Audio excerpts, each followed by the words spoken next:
Assalamualaikum warahmatullahi wabarakatuh. Kita lanjutkan pelajaran kita tentang komputer jaringan atau jaringan komputer. Kali ini kita akan sampaikan mengenai media yang akan kita gunakan di jaringan komputer. Media apakah yang kita gunakan untuk menghubungkan dua perangkat komputer atau lebih, selain nanti perangkat-perangkat hardware yang lain, perangkat intermediary khususnya. Dan yang akan kita sampaikan adalah media kabel dan media non kabel ya, media wired atau yang wireless atau biasa kita sebut dengan nirkabel. Nah, pertanyaannya adalah bagaimana beberapa komputer ya, beberapa devices dari jaringan itu bisa saling terkoneksi. Jadi kalau network devices itu tidak hanya komputer sebetulnya ya, nanti ada perangkat intermediary namanya ya, yang beberapa kali sudah kita sampaikan. Jadi konsentrasi di sini bukan hanya perangkat PC atau komputer saja, tetapi juga termasuk perangkat intermediary.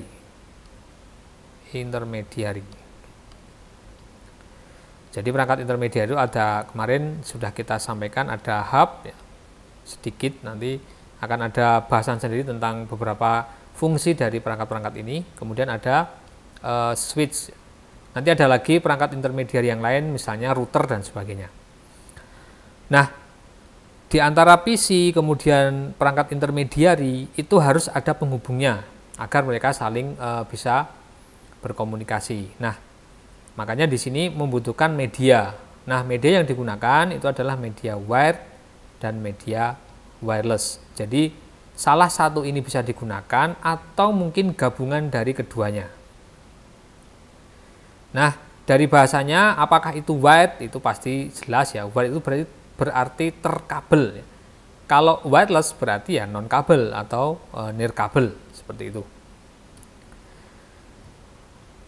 Kemudian yang pertama adalah media wired ya, media kabel. Itu biasa atau juga disebut dengan media yang guided, atau kalau kita Indonesiakan ya dipandu ya. Jadi media yang dipandu. Artinya terlihat oleh fisik, visible. Jadi antar network devices ini, beberapa network device, perangkat-perangkat jaringan itu dihubungkannya melalui kabel ya.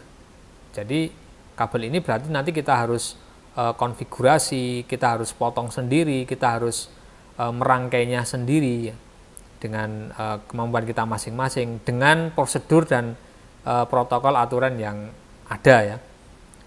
Nah, sehingga perangkat-perangkat jaringan yang terhubung secara kabel, maka komunikasinya pun harus menggunakan kabel, tentu saja seperti itu.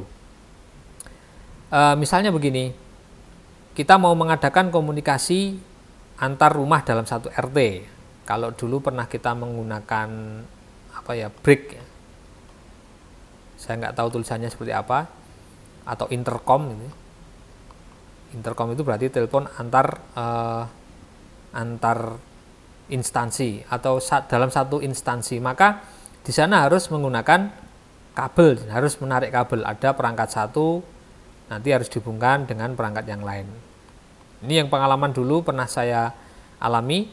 Jadi setiap rumah itu punya brick ini ya. Jadi semacam HT, tetapi dia tidak menggunakan wireless ya, tapi menggunakan kabel. Jadi harus menarik kabel ini antar rumah seperti itu. Jadi harus ada kabel ke rumah. Jadi koneksinya adalah mesh di sini. Jadi kemanapun dia harus ada koneksinya supaya bisa saling berkomunikasi. Nah, ini media kabel. Jadi bentuk komunikasinya pun harus juga menggunakan kabel. Nah, yang pertama adalah kabel koaksial. Ini pernah kita sampaikan di topologi ya. Topologi bus itu bisa menggunakan kabel koaksial, tapi juga bisa menggunakan kabel yang lain. Nanti akan kita bahas setelah di sesi ini juga. Nah, kabel koaksial seperti yang terlihat di kanan bawah ini, dia terdiri dari dua konduktor di sini, jadi dua chopper conductors ya, yang mereka itu terpisah dengan sebuah isolator ya, insulator. Jadi ini adalah plastik begitu. Jadi ini yang plusnya yang ada di tengah, dan ini adalah groundingnya yang serabut ini. Grounding. Jadi dua chopper itu ini, yang plus dan yang ground. Dan mereka dipisahkan oleh plastik di sini. Jadi yang plus itu dibungkus dengan plastik, kemudian masih dilindungi lagi dengan aluminium foil yang tujuannya adalah untuk membuang noise nanti ya, membuang derau misalnya kalau ada gangguan atau interferensi dari sinyal lain, dari petir dan sebagainya, maka di sini ada aluminium foilnya. Nah, sehingga dia cocok digunakan untuk keperluan kabel antena TV karena antena televisi itu kan letaknya di atas ya. Sering terkena angin, sering terkena sinyal-sinyal yang lain, sering terkena petir dan sebagainya. Nah, kabel koaksial itu punya transmisi datanya itu menggunakan frekuensi tinggi ya, high frekuensi, yaitu mencapai 400 MHz ya. Mega itu berarti 10 pangkat 9 ya. Kemudian kecepatannya itu mencapai ratusan megabit per sekon ya. Mbps itu megabit per sekon. Nah, contohnya ini TV antena kabel. Nama konektornya itu BNC jack. Jadi sudah pernah kita sampaikan juga di materi topologi jaringan ya. Bentuk konektornya seperti apa ya, sudah kita perlihatkan juga. Ini jenis kabel koaksial. Kemudian yang kedua adalah menggunakan fiber optiknya. Jadi serat optik. Kalau kita pernah berjalan di jalan raya atau mungkin di tempat Anda semua, di sana ada tukang gali tanah, kemudian ada yang memasang pipa atau peralon ya, atau selang berwarna orange, itu wadahnya seperti itu. Nah, nanti di dalamnya itu akan ada serat optik yang akan dipasangkan di dalamnya. Nah, untuk serat optik ini mempunyai ukuran yang kecil sekali ya, 120 mikron ya, ukurannya mikron. Nah, materialnya itu berbeda dengan yang koaksial. Kalau koaksial itu kan tembaga, kalau ini justru dari kaca ataupun plastik. Nah, fiber optik atau serat optik itu bekerja pada bandwidth yang lebar dan mempunyai kecepatan yang sangat tinggi ya, high speed, yaitu mencapai 100 megabit per sekon. Maaf ya, betul, 100 megabit per sekon. Kemudian dalam transfer datanya dia memanfaatkan atau menggunakan cahaya di sana. Nah, berhubung dia menggunakan cahaya, maka dia tidak mudah ada intervensi yang mengganggu berupa suara, itu tidak akan mengganggu perjalanan data menggunakan fiber optik ini. Jadi interferensi berupa petir itu tidak akan mengganggu perjalanan data yang menggunakan serat optik. Nah, karena menggunakan fiber optik, maka ya tentu saja dalam pengolahan datanya itu sangat kompleks ya. Dan pastinya ketika menggunakan serat optik itu tidak mudah disabotase.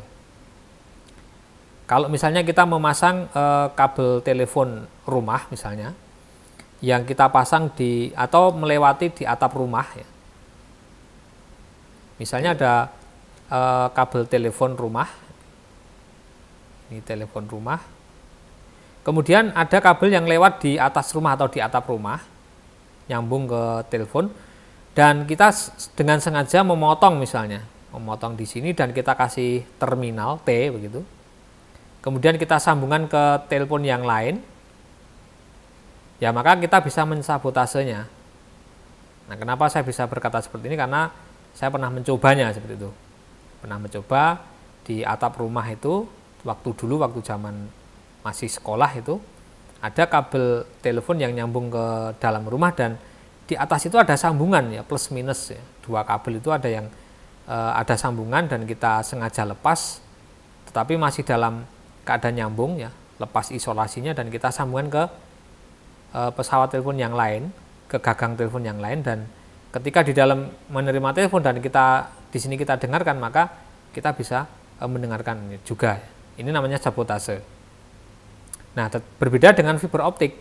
Jadi fiber optik ini karena menggunakan cahaya dalam transfer datanya, maka dia tidak mudah disabotase. Dan bahkan walaupun dia ditanam di dalam tanah, hewan pun juga tidak akan mau untuk merusaknya, karena ada cairan khusus ya, cairan khusus yang ada di pembungkusnya ini yang digunakan untuk mengusir ya, hewan-hewan yang siap untuk memakan ya, bahan-bahan pelindung dari serat optik ini. Ini media yang kedua. Kemudian yang ketiga yang saat ini umum ya, bahkan semua menggunakannya, yaitu twist pair. Nanti twist pair itu ada beberapa macam ya, ada 2 paling tidak. Nah, di sana ada 2 kabel, jadi sepasang ya. Jadi sepasang artinya ini adalah sepasang ya. Jadi 2 chopper kabel itu artinya sepasang.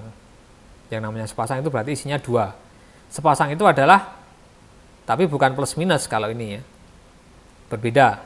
Jadi sepasang itu dalam satu gulungan itu nanti ada 4 pasang sehingga ada 8 ya, ada 8 helai kabel, tetapi masing-masing sepasang. Kemudian dia digunakan kabel TP ini, twist pair ini, dia digunakan untuk jarak yang jauh, tetapi menggunakan frekuensi yang rendah. Ya karena jaraknya jauh maka ya frekuensinya rendah ya. Nah, bandwidthnya atau lebar datanya itu di antara 300 sampai 3400 Hz ya. 3100 Hz. Jadi ya sekitar ini 300 sampai 3400 Hz ya. Dan speednya, nah ini kecil sekali, 2400 bit per sekon atau sampai dengan 28 kilobit per sekon. Kalau dibandingkan dengan kabel yang sebelumnya tadi, koaksial ataupun yang fiber optik, apalagi kalau fiber optik sampai 100 ya, 100 megabit per sekon. Kemudian kalau koaksial ya ratusan megabit. Ini bahkan hanya kilo maksimal ya, 28,8 kilo. 30 kilobit per sekon. Itu kan kecil sekali. Kemudian data rate-nya, rate datanya itu 60 kilobit per sekon sampai dengan 100 megabit per sekon. Ini kecepatan transfer datanya dalam per sekon ya. Dan dalam 1 detik itu mampu mentransfer data sekian ini. Nah, data yang dilalukan itu bisa berupa suara. Contohnya adalah kabel ya. Kabel contoh dari TP ini adalah UTP dan STP. UTP itu adalah unshielded dan STP adalah shielded. Kemudian untuk kabel twist pair ini mudah dikontrol karena kita yang harus merangkai sendiri, mengkonfigurasi sendiri, kemudian kita tandai sendiri, maka dia mudah dikontrol ya. Jadi tergantung kita sebagai admin bagaimana cara menghubungkannya, urutan kabelnya yang mana saja, itu kita yang menentukan sehingga mudah untuk dikontrol.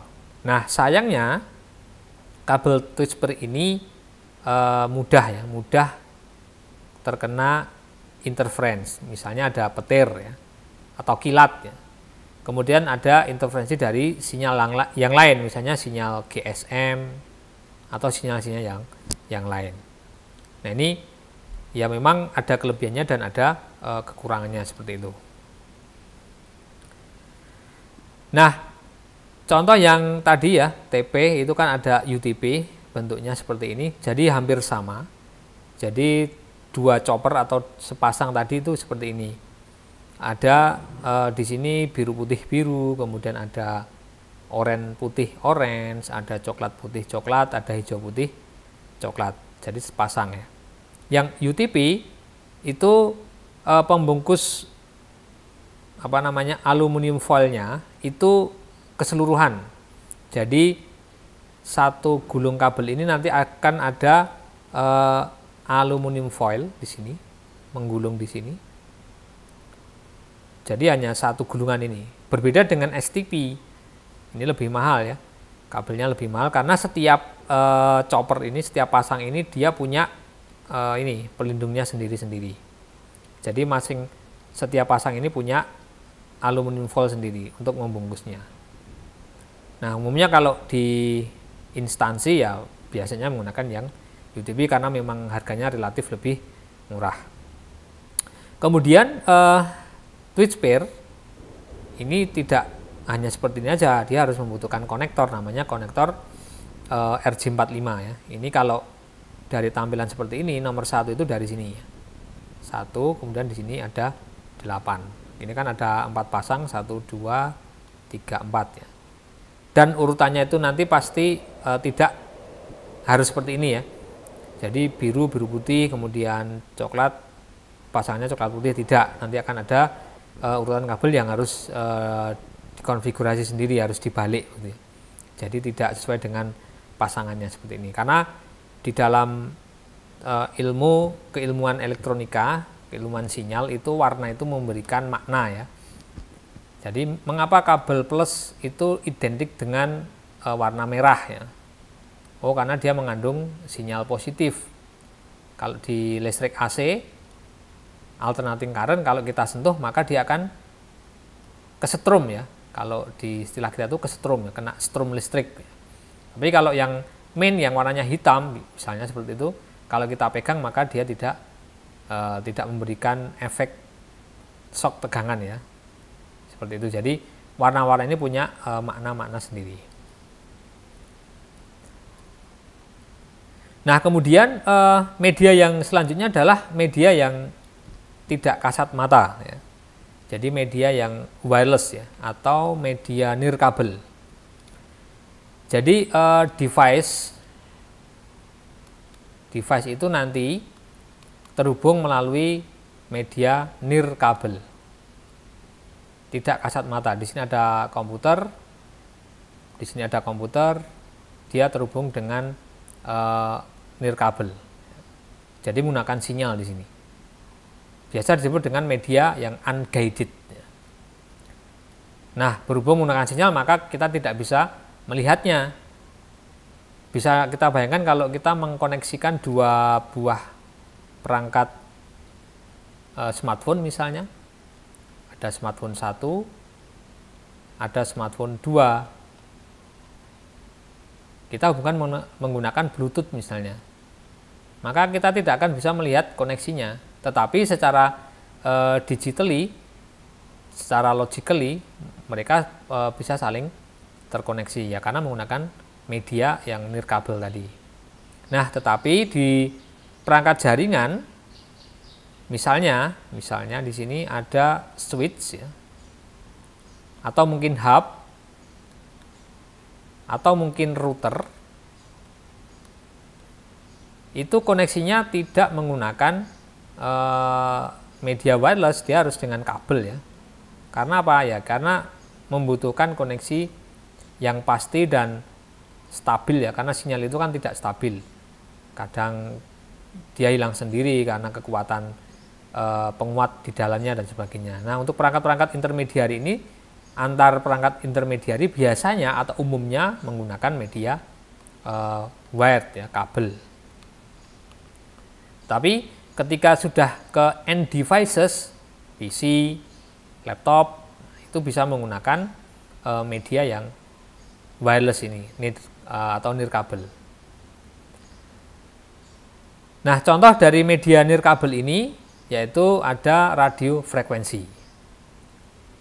Radio frekuensi, kemudian ada microwave ya. Ini biasanya nanti hubungannya dengan satelit ya, GSM ya. Kemudian inframerah atau infrared dan satelit. Oke, ini termasuk di sini. Oh, ada lagi, ya, kalau Bluetooth termasuk ini ya. Bluetooth itu termasuk di radio frekuensi. Ini contohnya Bluetooth. Nah, ini media wireless. Jadi saya ulang, bagaimana beberapa device jaringan, terutama device komputer, itu bisa saling terkoneksi menggunakan media. Medianya apa? Media yang nirkabel atau yang media kabel ya. Seperti itu. Nah, contoh media wireless yang pertama adalah microwave ya. Jadi microwave ini, micro itu berarti mikro, wave itu gelombang mikro. Dia menggunakan sinyal atau gelombang elektromagnetik ya. Dan dia tergolong pada SHF, super high frequency, yaitu 3 giga sampai 30 giga. Frekuensi itu bayangannya atau analoginya frekuensi Anda pergi ke belakang dalam 1 menit. Anda sekali ke belakang dalam 1 menit. Berbeda dengan Anda 10 kali ke belakang dalam 1 menit. Nah, frekuensi Anda berarti semakin cepat kalau 10 kali. Nah, semakin tinggi frekuensi, maka kita tidak bisa mendengarnya, tidak bisa melihatnya seperti itu. Saking cepatnya. Jadi, contohnya frekuensi ultrasonik 20 kHz. Kita sebagai manusia itu tidak bisa mendengarkan frekuensi ultrasonik 20 kHz. Itu kita tidak bisa. 20 kHz itu adalah frekuensi ultrasonik. Nah, ini kita tidak bisa mendengarkan telinga kita. Kita di bawah ini. Jadi kita hanya bisa mendengarkan itu ya di bawah kilo ya. Kalau kita mampu mendengarkan frekuensi 20 kHz, maka kita bisa dikatakan tergolong dalam spesies hewan ya. Karena yang bisa mendengarkan 20 kHz ini adalah hewan, seperti itu. Nah, microwave ini harus line of sight. Jadi harus jadi misalnya begini, ini ada pemancarnya, ini ada penerima. Tidak boleh ada halangan line of sight itu. Jadi tidak ada halangan, tidak ada rintangan. Must be lost line of sight, tidak boleh ada halangan. Jadi memang harus free ya di sini ya. Nah, karena dia harus lost, maka dia mudah sekali terganggu atau mudah sekali dibelokkan ya. Harusnya dia arahnya lurus, karena ada gangguan dari luar, maka dia bisa berbelok arah. Ya. Distracted.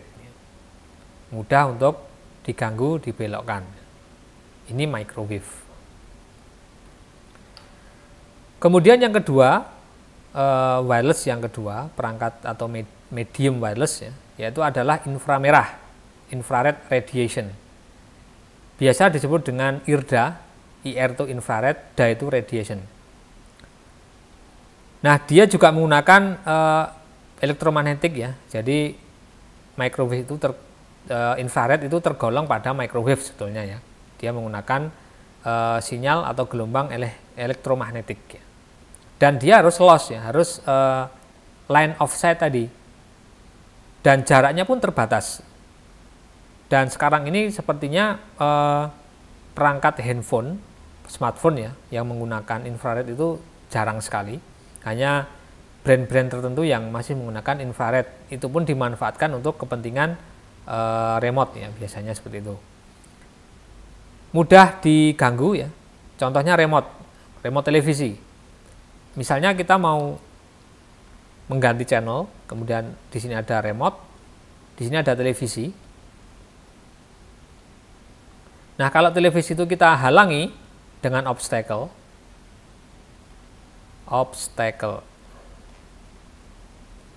atau halangan ya, rintangan. Kita ganggu dengan benda padat, ya, papan atau buku, kita halangi dengan buku saja. Maka sinyal ini tidak bisa sampai ke sensornya televisi. Nah, ini arti dari line of sight. Tetapi kalau kita pantulkan melalui kaca, pokoknya suatu benda yang bisa pantul dan kita arahkan, misalnya ada kaca ya, ada kaca di sini, mirror ya, kita arahkan ke sana dan kaca ini bisa melihat atau dia menampilkan gambar televisi di sini, menampilkan sensor yang ada di sini, kelihatan dari kaca di sini, maka dia bisa ini dipantulkan ya, difraksikan ya. Jadi ada semacam ya pemantulan ya, difraksi. Nah, ini inframerah. Contohnya adalah remote televisi. Jadi harus ya benar-benar harus antara sensor pengirim dengan sensor penerima itu harus tegak lurus ya. Harus tegak lurus ya, paling tidak ada radiusnya lah seperti ini. Jadi seperti mata itu melihatnya sejauh mana radiusnya. Kalau hanya segini, ini televisi di atas ini mungkin masih bisa. Di sini masih bisa. Tetapi kalau di luar ringnya di sini maka nggak bisa. Nah itu radius jangkauannya. Dan jaraknya pun juga terbatas, short range ya. Jarak tempuh dari sinyal ini sangat terbatas. Ini inframerah. Kemudian satelit. Kalau satelit ini sudah ranahnya ke global ya. Jadi menggunakan satelit ya yang orbit di atas ya. Di atas permukaan bumi kurang lebih ya 36.000 km ya. Di atas permukaan bumi. Nah tentu saja kalau sudah menggunakan satelit maka transfer datanya pun juga sangat cepat ya. Kenapa seperti itu? Kita bisa berkomunikasi dengan saudara kita, dengan teman kita di luar pulau atau bahkan di luar negara. Kita conference menggunakan video conference itu bisa sangat cepat sekali ya. Bahkan tidak kenal jarak kalau sudah menggunakan satelit ini. Contohnya adalah GSM ya. Sinyal GSM, seluler ya. Seluler. Nah, ini contoh dari penggunaan satelit. Nah, tentu saja rich mahal dalam pengadaan, tetapi juga kaya terhadap jangkauan sinyal. Broad ya, jangkauan sinyal. Jadi jangkauan sinyal itu luas sekali. Jangan diartikan dengan kaya ya. Jadi sangat luas ya, sangat luas sekali jangkauannya.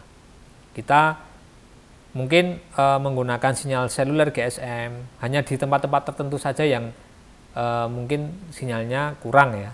Tetapi umumnya itu akan menjangkau seluruh wilayah. Walaupun di sana ada obstacle, ada apapun di sana.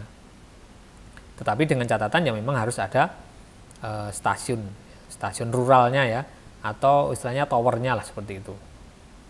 Ini media satelit. Kemudian media yang keempat untuk wireless adalah radio frekuensi ya, atau RF. Singkatannya adalah RF. Contohnya adalah Bluetooth. Saat ini Bluetooth sudah ke versi BLE, Bluetooth Low Energy, mungkin versi 5 ya sekarang ini. Saat pembelajaran yang kita buat itu mungkin sudah di versi 5. Bluetooth Low Energy itu artinya Bluetooth yang memerlukan sumber daya itu minim ya. Seperti hanya PC ya, PC atau laptop. Di sana ada RAM yang menggunakan tegangan hanya 3,3 volt. 3 volt. Ini artinya low energy. Karena pada beberapa generasi PC ya, yang versi lama itu menggunakan tegangannya itu 5 volt ya. Jadi terpaut 1,7 itu sangat besar sekali ya. Nah, yang saya pakai ini menggunakan kebutuhan dayanya itu 3,3 volt. Jadi menggunakan low. Itu arti dari low energy. Nah, kalau Bluetooth low energy berarti ya Bluetooth-nya itu menggunakan atau konsumsi dayanya itu rendah. Karena konsumsi daya rendah, maka jangkauannya pun juga terbatas. Nah, sesuai dengan kelasnya, nanti ada kelas 1, kelas 2, dan kelas 3. Itu akan menentukan jarak dari radius dari Bluetooth ini. Yang kelas 3 itu berarti yang semakin pendek ya. Jadi Bluetooth low energy itu termasuk yang kelas 3. Jadi 10 meter sampai 50 meter. Yang kelas 1 itu ya sampai 50 meter dan tentu saja menggunakan daya yang besar ya, karena dia harus memancarkan sinyal yang kuat. Bluetooth itu bekerja pada sinyal 2,4 GHz ya. 2,4 GHz. Nah, able to form PAN between devices ini sudah kita sampaikan. Contohnya adalah contoh dari PAN ini adalah jaringan ad hoc. jaringan yang dapat dibentuk oleh perangkat itu sendiri tanpa perangkat tambahan yang lain ya, karena dia menggunakan Bluetooth. Ini RF Bluetooth. Kemudian ada Wi-Fi yang saat ini sangat tren sekali yang kita gunakan. Salah satu penerapan dari Wi-Fi adalah fasilitas hotspot ya. Hotspot. Ini salah satu terapan dari Wi-Fi. Kemudian ada yang namanya Wi-Fi Direct. Ini saingannya dari Bluetooth Low Energy tadi ya. Bluetooth Smart itu saingannya adalah Wi-Fi Direct. Pernah kita contohkan juga, salah satu pengaplikasian contohnya adalah aplikasi namanya ShareIt, yaitu menggunakan Wi-Fi Direct. Walaupun nanti juga ada Bluetooth yang harus di-on-kan ya. Antara Wi-Fi dan Bluetooth harus on semua ketika menggunakan aplikasi ShareIt itu ya. Wi-Fi itu jangkauannya lebih luas dibanding Bluetooth tadi. Nah, Wi-Fi itu juga tidak harus loss ya. Jadi walaupun ada beberapa halangan, ya, beberapa rintangan, obstacle. Misalnya ini gedung atau kelas ya, kelas A. Di sini ada kelas B atau ruang ya. Kemudian di sini ada hotspot ya, yang dipancarkan. Namanya misalnya hotspot 1. Nah, hotspot 1 itu bisa diakses oleh kelas A, juga bisa diakses oleh kelas B. Walaupun di sini adalah ruangan tembok, di sini juga ruangan tembok. Ini adalah obstacle-nya tembok. Selama dia ada lubang ventilasi, pintu, jendela, maka sinyal ini akan bisa ditangkap. Jadi tidak harus dengan loss ya, karena bisa bekerja dengan beberapa obstacle atau halangan. Nah, versi dari Wi-Fi menurut IEEE 802.11 itu ada beberapa macam. Ada 802.11b, 11a, G, dan N. BAN ya, singkatannya adalah BAN. Jadi kurang lebih spesifikasinya seperti ini. Yang kelas 11B itu punya kecepatan itu 11 megabit per sekon ya. Jadi hanya kompatibel dia di kelasnya itu sendiri, di spesifikasinya itu sendiri. Kemudian yang 11A itu speednya 54 megabit per sekon, bekerja pada 5 giga. Ini juga hanya yang kompatibel ya hanya dirinya sendiri. Yang kelas G speednya sama 54 dengan A, tetapi frekuensinya 2,4. Tetapi dia kompatibel dengan kelas B ya. Antara B dan G itu kompatibel. Jadi artinya kalau perangkat Wi-Fi kita atau modul Wi-Fi kita itu kelas G, maka bisa bekerja ketika sedang ada speed 11. Atau gambaran analoginya adalah ketika tidak ada sinyal 4G, maka yang muncul adalah 3G. Berbeda kalau kartu itu hanya bekerja di 4G. Ketika sinyal 4G hilang, walaupun ada sinyal HSDPA atau sinyal 3G atau mungkin EDGE, maka kartu itu tidak bisa bekerja. Karena apa? Karena dia hanya kompatibel di 4G saja. Itu gambarannya seperti itu. Kemudian yang versi 11N itu kompatibelnya ke B dan G dan dirinya sendiri tentu saja N. Jadi ini lebih kompatibel dengan versi-versi yang lain. Namun ya pastinya ya akan mempengaruhi kualitas, mempengaruhi pada harganya tentu saja. Karena tidak semua perangkat komputer itu punya versi yang paling tinggi ini. Tetapi kalau ada yang mempunyai, berarti ya dia akan lebih cepat dalam transfer data, seperti dalam menangkap sinyal, mengirim sinyal, dan sebagainya. Nah, ini beberapa klasifikasi dari Wi-Fi. Nah, itu yang bahasan kita yang pertama mengenai media kabel dan non kabel. Nah, sekarang di media kabel, di media wired itu harus ada konfigurasi ya. Jadi ada dua konfigurasi kabel jaringan yang harus kita tentukan. Yang pertama adalah konfigurasi straight through. Kabel jenis straight through ya, straight. Digunakan untuk menghubungkan dua atau lebih komponen jaringan yang berbeda. Ini kuncinya di sini. Jadi komponen jaringan yang berbeda itu cara menghubungannya, media yang digunakan adalah media wired dengan konfigurasi ini straight through. Contohnya apa? PC ke switch, kemudian router ke switch. Nah, di antara ujung satu dengan ujung yang lain, yang tadi ada gambar konektor RJ45. Nah, kedua ujung ini punya urutan yang sama. Ini arti straight through ya. Dari 8 kabel tadi ya, 4 pasang isinya 8 kabel itu ujung 1 dengan ujung 2 itu punya urutan yang sama. Jadi tidak boleh terbalik. Itu yang straight through. Jadi untuk menghubungkan dua komponen atau perangkat jaringan yang berbeda. PC dengan PC tidak boleh dengan straight through. Jadi nanti dengan kabel yang lain ya. PC kepada switch, PC dengan hub ya. Kalau di paket tracer itu kan kalau straight through itu hanya garis lurus seperti ini. Kalau yang crossover nanti putus seperti ini.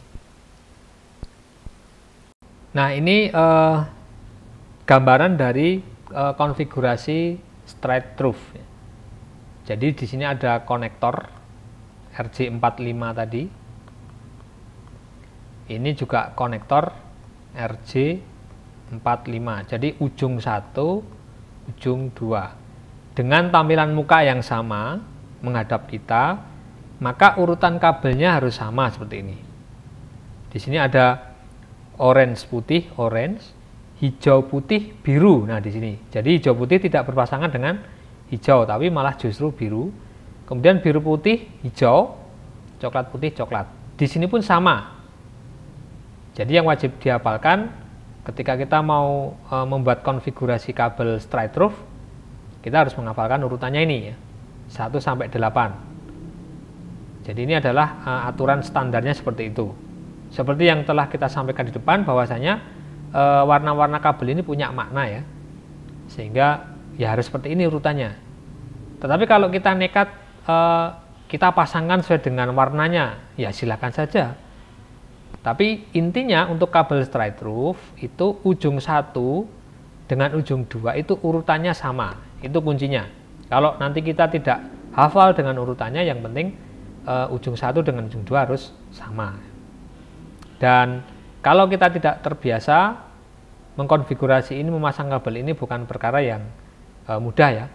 Kalau sudah mahir mungkin nggak sampai 5 menit 2 ujung bisa selesai. Tetapi kalau baru taraf belajar mungkin akan membutuhkan waktu sampai dengan setengah jam mungkin bisa jadi, atau 15 menit dan sebagainya. Jadi butuh latihan kalau seperti ini ya. Nah, nanti untuk bisa mahir dalam membuat konfigurasi ini harus ada perangkat ya, harus ada kabelnya, kabel UTP, kemudian ada konektornya RJ45, dan ini bisa dibeli eceran ya, artinya kita bisa beli kabel 2 meter saja boleh, kita beli konektor 2 saja boleh. Kalau untuk belajar jangan beli 2 ya, karena untuk cadangan ya beli lebih dari 2, 4 atau 6 atau berapa yang genep ya. Soalnya apa? Ketika sudah kita klem dengan alat namanya cramping, tang cramping, itu konektor akan rusak ya, akan rusak. Kalau kita harus memasang ulang ya harus kita potong kabelnya, kita ulangi untuk mengelupasnya. Jadi ini kabel yang pertama, yaitu konfigurasi jenis straight through yang digunakan untuk menghubungkan dua device yang berbeda. Oke. Misalnya PC dengan switch, PC dengan hub, switch dengan router dan sebagainya. Itu harus menggunakan straight through. Ya. Kemudian jenis yang kedua adalah crossover. Ya. Crossover. Jadi harus ada yang diseberangkan, namanya cross. Ya. Crossover itu digunakan untuk menghubungkan dua atau lebih komputer ya, atau perangkat jaringan yang sama. Ini kata same-nya sama itu saya beri warna berbeda karena ada sesuatu yang khusus ya. Contohnya apa? PC terhadap PC. Kalau dari contoh praktikum di menggunakan simulasi ya, PC dengan PC itu menggunakan kabel crossover dan simbolnya kabelnya itu adalah putus-putus ya. Seperti ini. Switch dengan switch itu juga menggunakan crossover karena apa? Sama, PC dengan PC sama. Switch dengan switch juga sama, makanya harus menggunakan kabel cross. Nah, yang berbeda di sini PC dengan router ini berbeda, tetapi menggunakan crossover. Antara PC dengan router itu memang berbeda dalam hal fisik ya. Tetapi antara PC dengan router fungsionalitasnya itu mempunyai kemiripan karena router itu digunakan untuk mengatur lalu lintas data, mengatur routingnya ya, mengatur jalur koneksinya. PC juga seperti itu, dia juga digunakan untuk mengatur ya. Di dalam PC itu mungkin nanti bisa ditanamkan software yang bisa digunakan untuk mengatur lalu lintas datanya, kepada siapa saya harus mengirim. Hanya kepada IP tertentu saja saya harus mengirim. Nah, kan dia digunakan untuk mengatur, sehingga di sini ada kemiripan fungsionalitas, sehingga kabel yang digunakan itu menggunakan crossover. Karena yang sama itu adalah sama fungsionalitasnya, bukan dalam hal fisiknya. Kalau yang ini kan contoh sama bentuk hardware-nya ya, fisiknya sama, bentuk-bentuknya sama. Walaupun antar switch nanti ada yang switch lubangnya 10, ada yang switch lubangnya 8, tetapi sama-sama switch. Itu harus menggunakan crossover. Nah, di antara kedua ujung itu punya konfigurasi yang berbeda urutan. Kalau tadi di straight through, 1, 2, 3, 4, 5, 6, 7, 8, itu ada orange putih, oranye, kemudian hijau putih, biru, biru putih, hijau, kemudian coklat putih, coklat. Nah, di ujung yang lain untuk crossover ini sedikit berbeda. Jadi harus ada yang disilang. Urutannya adalah 3, 6, 1, 4, 5, 2, 7, 8. Nah, yang 3 ini pindah ke pin 1. Pin 6 di ujung pertama pindah ke pin nomor 2 di ujung kedua. 1 pindah ke urutan ketiga. 4, 5 tetap. Kemudian 2 juga pindah. Dan 7, 8 tetap. Nah, ini crossover. Jadi antara ujung, jadi mempunyai konfigurasi yang berbeda di antara kedua ujungnya. Kalau digambarkan kurang lebih seperti ini ya. Nah, di sini ada yang dipindah di sini. Ini urut seperti halnya straight through. Ini urut 1 sampai 8, urut 1, 2, 3, 4, 5, 6, 7, 8 urut. Nah, yang di sini 3, 6, 1, 4, 5, 2, 7, 8. Harus ada yang disilang. Nah, ini yang crossover. Crossover tadi digunakan untuk menghubungkan dua devices atau lebih yang sama, kecuali PC dan router walaupun berbeda fisik, tetapi kalau dihubungkan langsung harus menggunakan kabel crossover. Nah, ini bahasan kita tentang media wired dan media wireless untuk menghubungkan beberapa device di jaringan. Untuk berlatih silahkan ke lab komputer jaringan ya, atau bisa membeli sendiri kabel jaringan, kabel UTP mungkin ya 2 meter untuk belajar 2 konfigurasi. Kemudian bisa juga membeli tang krimping ya. Bisa membeli tang krimping atau bisa pinjam di lab juga kalau kita sekolah atau mungkin kuliah atau punya teman yang mempunyai peralatan jaringan. Kemudian ada lagi satu alat yang digunakan untuk mengetes ya, mengetes antar ujung ya. Jadi nanti ada alat namanya LAN tester ya, yang digunakan untuk mengetes apakah konfigurasi kabel kita antara ujung 1 dengan ujung 2 itu nyambung. Ini ujung 1, ini ujung 2 menggunakan LAN tester di sini, dihubungkan di sini. Ini dihubungkan di sini dengan alat satunya gitu. Nanti apakah urutannya sama nyalanya gitu. Kalau sudah sama berarti ya sudah berhasil sesuai dengan konfigurasi, atau apakah dia itu straight through atau crossover. Baik, sekian penjelasan atau pelajaran kita mengenai media komunikasi jaringan berupa kabel. Sampai bertemu di bahasan selanjutnya. Assalamualaikum warahmatullahi wabarakatuh.